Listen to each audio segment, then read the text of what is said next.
Donald ട്രംപിന്റെ ഭരണത്തിൽ നാടുകടത്തൽ ശക്തമായതോടെ യുഎസിലെ ഏറ്റവും വലിയ രണ്ടാമത്തെ സംസ്ഥാനമായ ടെക്സസിലേക്ക് കുടിയേറി പാർത്തവർ ഭയത്തോടെ കഴിയുന്നുവെന്ന റിപ്പോർട്ടാണ് പുറത്തുവരുന്നത്. മതിയായ രേഖകളില്ലാത്തവരെ ഇമിഗ്രേഷൻ ആൻഡ് കസ്റ്റംസ് എൻഫോഴ്സ്മെന്റ് ഉദ്യോഗസ്ഥർ പിടികൂടുമെന്ന ഭയം കാരണം പലരും ആശുപത്രിയിൽ പോകാനോ മരുന്ന് വാങ്ങാനോ പോലും തയ്യാറാകുന്നില്ല. ഇത് അവരുടെ ആരോഗ്യത്തെ പ്രതികൂലമായി ബാധിക്കുന്നു എന്നാണ് റിപ്പോർട്ട്. 2 പതിറ്റാണ്ടിലധികം മുൻപ് മെക്സിക്കോയിൽ നിന്ന് യുഎസിലേക്ക് കുടിയേറി അമേരിക്കൻ മരപ്പണിക്കാരനെ വിവാഹം ചെയ്ത 41കാരി ഫെഡറൽ ഏജന്റുമാർ തന്നെ പിടികൂടുമെന്ന ഭയത്തോടെയാണ് കഴിയുന്നത്. കഴിഞ്ഞ മാസം അവസാനം ഫാർമസിയിലേക്ക് പോകാനൊരുങ്ങവേ പാർക്കിംഗ് ഏരിയയിൽ ഉദ്യോഗസ്ഥരുണ്ടെന്ന ഭർത്താവിൻ്റെ മുന്നറിയിപ്പിനെ തുടർന്ന് വീട്ടിലേക്ക് മടങ്ങേണ്ട സാഹചര്യമുണ്ടായി. പോഷകക്കുറവ് നേരിടുന്ന ജുവാനിറ്റ തൻ്റെ മരുന്നുകൾ ഒഴിവാക്കി. ഇമിഗ്രേഷൻ അധികൃതർ കസ്റ്റഡിയിലെടുത്താൽ ഡൗൺ സിൻഡ്രോം ബാധിതയായ തൻ്റെ മകൾക്ക് പരിചരണം നൽകാൻ ആരുമില്ലാതാകുമെന്ന് ഓർത്താണ് ജുവാനിറ്റയുടെ ഈ തീരുമാനം. ട്രംപ് ഭരണകൂടം നടപടി കടുപ്പിച്ചതിനെ തുടർന്ന് ടെക്സസിൻ്റെ തെക്കൻ മേഖലയിൽ താമസിക്കുന്നവർ മരുന്ന് വാങ്ങാൻ പോലും വീടിന് പുറത്തിറങ്ങാൻ തയ്യാറാകുന്നില്ല. പ്രമേഹ രോഗിയായ എൽവിയ എന്ന സ്ത്രീക്ക് ആശുപത്രിയിൽ പേര് രജിസ്റ്റർ ചെയ്യാൻ ഭയമാണ്. കൂടാതെ ആരോഗ്യ ഇൻഷുറൻസ് പദ്ധതിയായ മെഡിക്കെയ്ഡ് എടുക്കാൻ പോലും ചിലർക്ക് ഭയമുണ്ട്.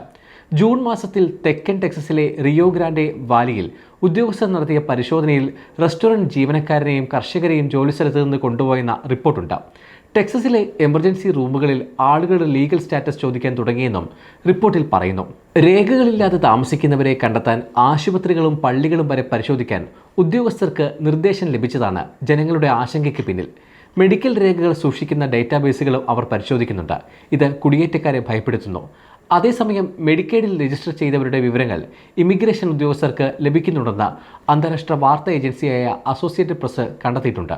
ഡൊണാൾഡ് ട്രംപ് അധികാരമേറ്റത് മുതൽ ടെക്സസിൽ ഇമിഗ്രേഷൻ ഉദ്യോഗസ്ഥരുടെ വ്യാപക തെരച്ചിലുകളും നാടുകടത്തലുകളും നടത്തുന്നുണ്ട്. പ്രാദേശിക പോലീസുമായി ചേർന്നാണ് റെയ്ഡ് നടക്കുന്നത്. 287G എന്ന പദ്ധതി ഉപയോഗിച്ച് പ്രാദേശിക പോലീസുകാരെ ഇമിഗ്രേഷൻ ആൻഡ് കസ്റ്റംസ് എൻഫോഴ്സ്മെന്റ് ഏജന്റുമാരാക്കിയാണ് തെരച്ചിൽ നടക്കുന്നത്. ടെക്സസിനെ ഒരു മാതൃകയാക്കി മാറ്റാനാണ് ട്രംപിന്റെ ശ്രമം. ഇത് വലിയ തോതിലുള്ള ഭയം ജനങ്ങൾക്കിടയിൽ ഉണ്ടാക്കിയിട്ടുണ്ട്. ട്രംപിന്റെ ഭരണത്തിൽ ഇമിഗ്രേഷൻ ആൻഡ് കസ്റ്റംസ് എൻഫോഴ്സ്മെന്റിന്റെ പ്രവർത്തനങ്ങൾ വർദ്ധിച്ചിട്ടുണ്ട്. 2025 ഏപ്രിൽ വരെ ഏകദേശം 1,40,000 പേരെ നാട് കടത്തിയെന്നാണ് സർക്കാരിന്റെ അവകാശവാദം. എന്നാൽ ഇത് ഏകദേശം പകുതിയാണെന്ന് മറ്റ് കണക്കുകൾ സൂചിപ്പിക്കുന്നു. പ്രതിവർഷം 10 ലക്ഷം അനധികൃത കുടിയേറ്റക്കാരെ നാട് കടത്താനാണ് ട്രംപിന്റെ ലക്ഷ്യം. ഇത് മുൻ സർക്കാരുകളുടെ റെക്കോർഡുകളേക്കാൾ കൂടുതലാണ്. ഇതിനായി ഇമിഗ്രേഷൻ ആൻഡ് കസ്റ്റംസ് എൻഫോഴ്സ്മെന്റിന്റെ പ്രവർത്തനങ്ങൾ വിപുലീകരിച്ചു. ആദ്യ 100 ദിവസത്തിനുള്ളിൽ 66,463 അറസ്റ്റുകളും 65,682 നാടുകടത്തലുകളും ഉണ്ടായി. എന്നാൽ അറസ്റ്റ് ചെയ്യപ്പെടുന്നവരിൽ കൂടുതൽ പേരും വലിയ കുറ്റകൃത്യങ്ങൾ ചെയ്യാത്തവരാണെന്നാണ് കണക്കുകൾ പറയുന്നത്. അതേസമയം ട്രംപ് ഭരണകൂടത്തിനെതിരെ പല മനുഷ്യാവകാശ സംഘടനകളും രംഗത്ത് വന്നിട്ടുണ്ട്. ഇത് അമേരിക്കൻ മൂല്യങ്ങൾക്ക് എതിരാണെന്നാണ് അവരുടെ വാദം. സമയം മലയാളം വാർത്തകൾ ഇനി ടൈംസ് ഓഫ് ഇന്ത്യ സൂപ്പർ ആപ്പിലും. ഇതിനായി പ്ലേ സ്റ്റോറിൽ നിന്നോ ആപ്പ് സ്റ്റോറിൽ നിന്നോ times of India app install ചെയ്യൂ. മലയാളം ഭാഷ തിരഞ്ഞെടുക്കൂ. വാർത്തകൾ ആസ്വദിക്കാം. എല്ലാം ഇനി സമയത്തിൽ.